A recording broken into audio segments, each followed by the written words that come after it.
तो अब हमने स्टार्ट कर दी अपनी जर्नी घर के लिए। तो ये हम चित्रकूट से चलें और हमारा जो चलने का टाइम है वो है 9:21 पे निकले हम। अब देखते हैं दिल्ली कब पहुंचते हैं शाम तक। तो जो चित्रकूट से और दिल्ली है वो है 650 किलोमीटर। जो हम बुंदेलखंड एक्सप्रेसवे से जाएंगे उससे मैं आपको बता रहा हूँ। और अभी हम चित्रकूट को ही क्रॉस कर रहे हैं। तो लेफ्ट साइड में जो आपको ये पहाड़ नजर आ रहा है ये है कामदगिरी, जिसकी यहाँ पर परिक्रमा होती है, जहाँ भगवान राम रहे थे 11.5 साल 14 साल के वनवास दौरान में। तो इसकी परिक्रमा मैंने कल करी थी, तो आपने वो वीडियो देखी होगी। अगर नहीं देखी है तो जाके देख लो। बहुत ही बढ़िया जगह है। यहाँ की सबसे फेमस जगह यही है पूरे चित्रकूट में, कामदगिरी पर्वत, इसकी जो परिक्रमा होती है। तो बुंदेलखंड एक्सप्रेसवे पे चढ़ने से करीब 500 मीटर पहले हमने सोचा हम अपना टैंक फुल करा लें, फिर दिल्ली तक निफराम रहेंगे। अभी यहाँ से 639 किलोमीटर और जाना है हमने। तो करीब 15 किलोमीटर चलने के बाद चित्रकूट से और हम पहुँच गए हैं बुंदेलखंड एक्सप्रेसवे पे। इधर से बस ये जो लिखा है आगरा दिल्ली, हमें इस वाले रोड पे लेना है। ये देखो, वेलकम टू बुंदेलखंड एक्सप्रेसवे। ये बोर्ड पे पढ़ने में ही है ना, एक अलग फीलिंग आ रही है। तो जो ये एक्सप्रेसवे है इस पे देखो हम टोटल 4 किलोमीटर चल के आ चुके हैं। इधर देख रहा होगा आपको 4 किलोमीटर, और 4 किलोमीटर के बाद आ गए टोल प्लाजा। तो इधर है ना, हर 100 मीटर के बाद एक छोटा सा नीले से रंग का बोर्ड लगा होता है, जिसमें जैसे 4.2 अब हो गया, 4.3, फिर 4.4, ऐसे कॉन्टिन्यूसली बताता रहेगा आपको कि कितने किलोमीटर आप चल चुके हो एक्सप्रेसवे पे। तो ये करीब 4-4.5 किलोमीटर चलने के बाद टोल प्लाजा आ गया है। तो जो ये बुंदेलखंड एक्सप्रेसवे है ना, अभी इस पे टोल प्लाजा काम नहीं कर रहा, चल नहीं रहा। तो मैंने किसी भैया बैठे थे उनसे पूछा भी, तो कह रहे हैं अभी ये फ्री है फिलहाल। तो इसमें आगरा 425, लखनऊ 474, दिल्ली 668 ज़्यादा दिखा रहा है। मुझे समझ नहीं आ रहा है इतनी क्यों दिखा रहा है। हमारे मैप में तो 626 किलोमीटर में तो हम घर पहुँच जा रहे हैं, यहाँ पे 668 किलोमीटर दिल्ली लिखा है। ये मेरी समझ से बाहर है कि इतनी ये कौन सी वाली दिल्ली पहुँचा रहे हैं। गूगल मैप्स के हिसाब से तो यहाँ से 626 ही बचा है। रोड 1 नंबर का, टोटल 4 लेन का रोड है। 2 लेन एक तरफ है और 2 लेन उस तरफ है दूसरी तरफ। और मैंने इसमें 100 की स्पीड है लिमिट, और 96 पे मैंने क्रूज कंट्रोल सेट करा हुआ है। तो जो ये बुंदेलखंड एक्सप्रेसवे है ना, ये फास्टेस्ट बनने वाला एक्सप्रेसवे है इंडिया का, मतलब जो सबसे जल्दी जिसकी कंस्ट्रक्शन हुई है। फरवरी 2020 में इसका फाउंडेशन स्टोन रखा गया था, और इसकी डेडलाइन से काफी पहले जुलाई 2022 में ये बन के रेडी हो गया था। मात्र 2.5 साल के अंदर 296 किलोमीटर लंबा ये एक्सप्रेसवे बन के रेडी हो गया है। ये इसको चित्रकूट में गोंडा से, और ये कुड्रेल करके जगह है इटावा के पास, उधर जाके आगरा लखनऊ एक्सप्रेसवे पे मिलता है। तो बुंदेलखंड एक्सप्रेसवे पे 30 किलोमीटर के करीब मैंने ट्रैवल कर लिया है, और लगातार मेरी कार क्रूज कंट्रोल पे चल रही है। मैं आराम से बैठा हूँ, मतलब मुझे ना ब्रेक दबाने की ज़रूरत पड़ी है एक बार भी, ना एक्सीलेटर देने की। और जो मैंने क्रूज कंट्रोल सेट करा है 96 पे, उस पर मेरी कॉन्टीन्यूसली कार चली जा रही है। करीब 45 किलोमीटर इस एक्सप्रेसवे पे चलने के बाद ये बांदा का कटा है। तो यहाँ से अगर आपको बांदा जाना है तो आप यहाँ से लेफ्ट ले सकते हैं। अभी हम कर रहे हैं एक नदी को क्रॉस, इस पे पुल बना हुआ था, इसको हमने कर लिया क्रॉस। तो करीब 70 किलोमीटर चलने के बाद यहाँ पर लिखा तो है rest and service area, petrol pump वगैरह छाप तो रखा है, लेकिन मुझे कुछ दिख नहीं रहा नीचे। हाँ, सिर्फ बोर्ड लगा हुआ है, लेकिन कोई रेस्ट एरिया, कोई फूड कोर्ट वगैरह कुछ भी खाने पीने का है नहीं। तो भी सिर्फ बोर्ड लगा है। माइट भी हाईवे कंप्लीट हो चुका है, बन के तैयार हुआ। अभी ये चीज़ें अभी होनी बाकी है, ऑब्वियसली फ्यूचर में तो होंगी। हमें इतना अच्छा रोड मिल गया, और क्या चाहिए। Mission accomplished. 100 किलोमीटर से ऊपर हो गए और कॉन्टिन्यूसली क्रूज कंट्रोल पे चल रही है कार। मैं कहूँगा इससे अच्छा एक्सप्रेसवे मैंने अभी तक अपनी लाइफ में नहीं देखा। चौड़े ज़रूर होंगे, लेकिन इस पे इतना कम ट्रैफिक है कि नॉन स्टॉप 100 किलोमीटर से ऊपर मेरी क्रूज कंट्रोल पे कार चल चुकी है। बस एक चीज़ है कि इस हाईवे पे, इस एक्सप्रेसवे पे कोई भी अभी तक फैसिलिटीज़ नहीं है। अभी 100 किलोमीटर तक तो कुछ भी नहीं आया है, कहीं पर भी कोई एक खाने की पीने की या कोई भी छोटी सी शॉप या कुछ भी मतलब रेस्ट एरिया या कुछ भी नहीं है। बस ये कह सकते हैं, नहीं तो एक्सप्रेसवे टॉप क्लास है। तो ये देखो, ये आ गए बीहड़। जैसे चंबल के आसपास में मिलते हैं वैसे ही बीहड़ इस तरफ भी है सारे बुंदेलखंड में। तो इन बीहड़ों में ही डाकुओं का एक टाइम पे आतंक था। करीब 129 किलोमीटर चलने के बाद ये यहाँ पे एक रेस्ट एरिया तो आया है, लेकिन उसमें भी कुछ दिख नहीं रहा है, खाली पड़ा है नीचे। हाँ, लेकिन एक पेट्रोल पंप ज़रूर दिख गया मुझे इंडियन ऑयल का। ये पता नहीं चालू कंडीशन में है या नहीं है।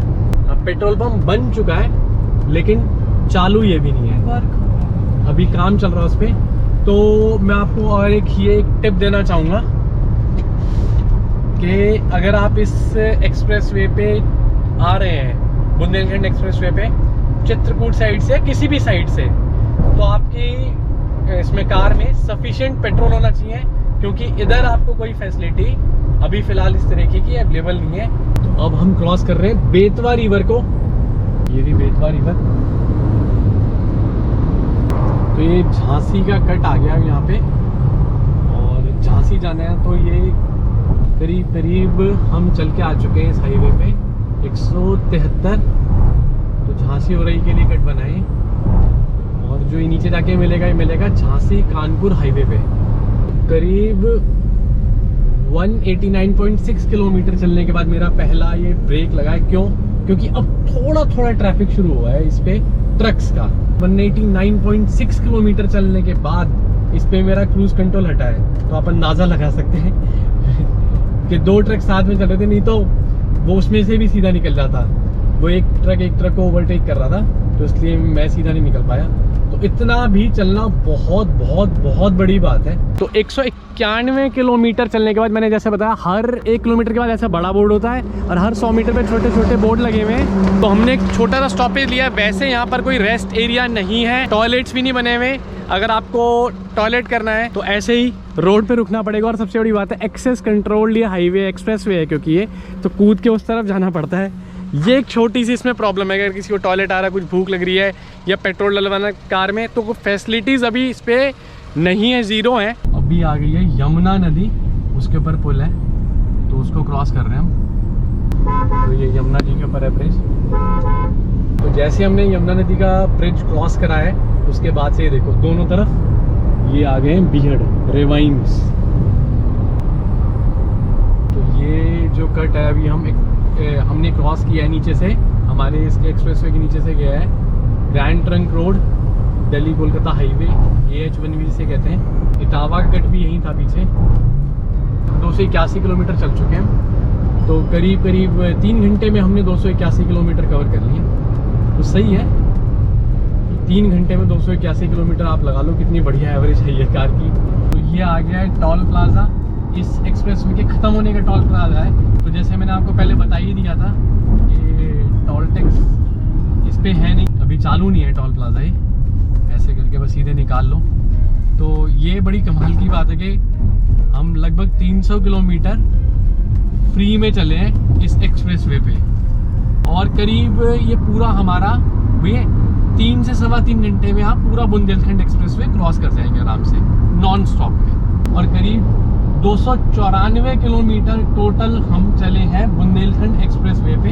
ये आ गया हमारा कट लेफ्ट। अब हम चलेंगे आगरा लखनऊ एक्सप्रेसवे पे। तो अब हमने स्टार्ट कर दिया अपना सफर आगरा लखनऊ एक्सप्रेसवे का। 350 किलोमीटर यहाँ से दिल्ली रहेगा और आगरा 150 किलोमीटर।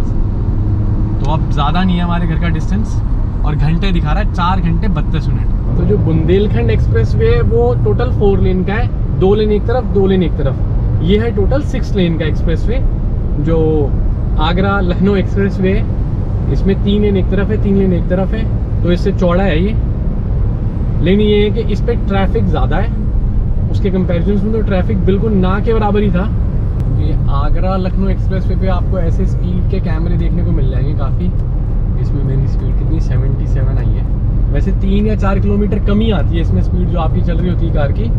उसे 3-4 किलोमीटर कम ही दिखाता। तो ये लखनऊ आगरा एक्सप्रेसवे पे चढ़ने के बाद करीब 25 किलोमीटर चलने के बाद आगरा की तरफ हमें ये दिख गया है फूड प्लाजा, रेस्टोरेंट एरिया। ये रहा फूड किंग प्लाजा। सही लंच के टाइम पे पहुंच गए हम। अब यहाँ पे अब हम करेंगे लंच। तो ये है फूड किंग प्लाजा। इस जगह का ना मुझे नाम नहीं पता है कौन सी जगह पे है। तो मैंने भी एक भैया से पूछा, वो बता रहे हैं ये फूड प्लाजा 104 नंबर और सैफई के पास पड़ता है ये वाला फूड कोर्ट जिसमें हम जा रहे हैं अभी लंच करने के लिए। तो ये जो जगह है ना, ये फूड कोर्ट कम शॉपिंग प्लाजा। अगर यहाँ पे शॉपिंग वगैरह भी कर सकते हैं, नीचे शोरूम्स हैं, फूड प्लाजा है वो फर्स्ट फ्लोर पे है। तो काफ़ी बढ़िया फूड कोर्ट बना हुआ है, काफ़ी सारे हैं। मसाला गली, अच्छा ये है south Indian pizza, smoking Bombay, बहुत सारे बने हुए हैं यहाँ पे। तो चलो देखते हैं हम क्या लेते हैं। तो यहाँ पर मसाला गली की मैंने ली है ये डीलक्स थाली। ये है दाल, सही है। ये है मिक्स वेज, ठीक है अभी। एंड ये है पनीर, कढ़ाई पनीर, सो है, ठीक है। मतलब बहुत अच्छा भी नहीं है और ख़राब भी नहीं है, एवरेज है। बेसिक एवरेज खाना है। 280 की ये थाली है। तो इस हाईवे पे यही फूड प्लाजा है, तो कोई दूसरा ऑप्शन तो है नहीं। मैंने ट्रिप में कई जगह पे थाली खाई, इससे काफ़ी रीजनेबल प्राइस में बहुत अच्छी थी।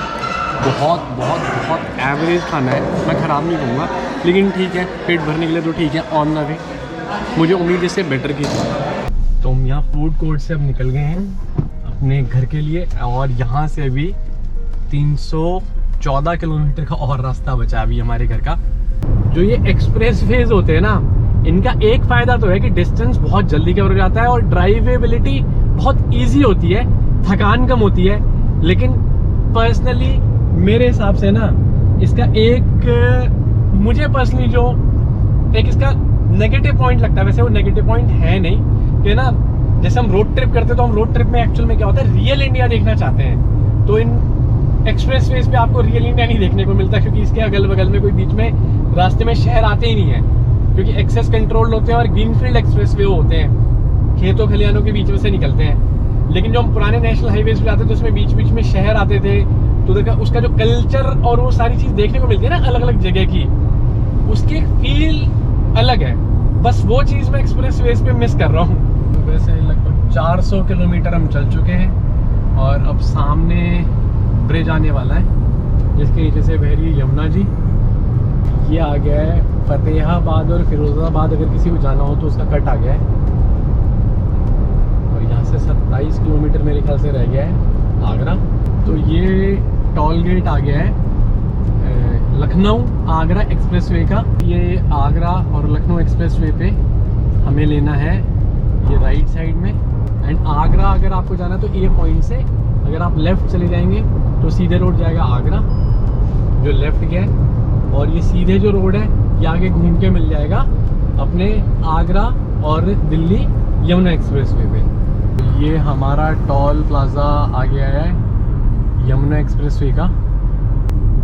इसको क्रॉस करने के बाद हमारा शुरू हो जाता है यमुना एक्सप्रेसवे। अभी तो हम आगरा इनर रोड कहते हैं इसे, उस पर चल रहे हैं। अब ये आ गया है सीमेंटेड रोड, और जैसे ही सीमेंटेड रोड पे आती है ना चलती कार, एकदम से उसकी ना साउंड चेंज हो जाती है टायरों की। एकदम से अंदर जो आवाज़ आती है अलग ही तरह की आवाज़ आती है। तो 201 किलोमीटर टोटल बचा है, हमारा घर 3 घंटे का रास्ता बचा है टोटल। तो ये आ गया मथुरा का कट। यहाँ से लेफ़्ट अगर ले लेंगे तो सीधे पहुँचेंगे मथुरा। टोटल सुबह से 500 किलोमीटर चलने वाली गाड़ी, और करीब 7 घंटे मान लो, 7 घंटे में 500 किलोमीटर कवर कर रहा है। और जिसमें हमने लंच भी करा था। यमुना एक्सप्रेसवे पे भी कॉन्टीन्यूसली 95 की स्पीड पे हमारी कार चली जा रही है। 541 किलोमीटर हम टोटल सुबह से चल चुके हैं। यहाँ पर ये अलीगढ़ और पलवल के लिए लेफ्ट रास्ता कट गया है, सीधा दिल्ली के लिए गया है। और अभी सुबह से जैसे 559 किलोमीटर के करीब मेरी कार चल चुकी है चित्रकूट से। और मेरे ख्याल से इसमें से मोर देन 500 किलोमीटर्स मेरे क्रूज़ कंट्रोल पे चले होंगे। मिनिमम बताया मैंने 500, तो उससे वैसे बहुत ज़्यादा ही चले होंगे। तो लगा लो कि अगर क्रूज़ कंट्रोल है आपकी कार में तो एक्सप्रेस वे पे उसका कितना ज़्यादा यूज़ और कितना ज़्यादा फ़ायदा है। तो ये है जो जेवर टोल प्लाज़ा। इसके बाद 39 किलोमीटर्स का और रह जाएगा एक्सप्रेस वे। आज जो हमारा टोटल टोल टैक्स लगा है ना, उसमें बुंदेलखंड का टोल टैक्स इंक्लूडेड नहीं है, क्योंकि वो भी फ्री है। उसके अलावा जितना टोटल लगा वो लगा 725, और टोटल जो हमारी कार चल जाएगी वो चल जाएगी 650 किलोमीटर। तो 650 किलोमीटर चलने में और 725, जिसमें लगभग सारा एक्सप्रेस वे का रास्ता था, लगभग सारा। हम बुद्धा इंटरनेशनल सर्किट को क्रॉस कर रहे हैं। ये देखो ग्रीन जो आपको सारा नज़र आ रहा है मैप में, हमारे हाईवे के लेफ्ट में ये है सारा बुद्धा इंटरनेशनल सर्किट। तो ये लेफ्ट में हमारे चल रहा है, ये रहा बुद्धा इंटरनेशनल सर्किट, ये रहा। इसके पीछे सन थोड़ा सेट होता वैसा दिख रहा है, तो वही है, वो भी उसके पैरेलल में चल रहे हैं हम। तो ये रोड जो ऊपर से क्रॉस कर रहा है इसको एक्सप्रेसवे को, ये है ईस्टर्न पेरिफेरल एक्सप्रेसवे। तो ये यमुना एक्सप्रेसवे हो गया है ख़त्म। अब ये यहाँ से हमें लेना लेफ्ट।